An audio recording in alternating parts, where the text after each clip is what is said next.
അനുദിന വിശുദ്ധർ മാർച്ച് 9 വിശുദ്ധ ഫ്രാൻസിസ്. കൊളാറ്റൻ സഭയുടെ സ്ഥാപകയായ ഫ്രാൻസിസ് ഇറ്റലിയിൽ കുലീന മാതാപിതാക്കന്മാരിൽ ജനിച്ചു.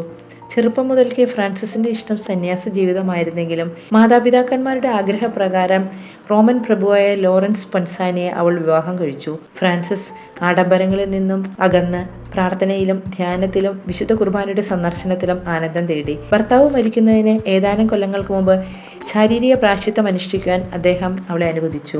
കുട്ടികളെ വിശുദ്ധരായി വളർത്താൻ അവൾ അങ്ങേയറ്റം പരിശ്രമിച്ചു. കുരിശുകൾ അവൾക്ക് വേണ്ടുവോളം ഉണ്ടായിരുന്നു. റോമയിൽ സഭയുടെ മാതൃഭവനം സ്ഥിതി ചെയ്യുന്ന സ്ഥലത്തിൻ്റെ പേരിൽ നിന്നും കൊളാറ്റൻസ് എന്ന സഭയ്ക്ക് നാമമുണ്ടായി. ഭർത്താവ് മരിച്ച ശേഷം അവൾ ആ സഭയിൽ അംഗമായി.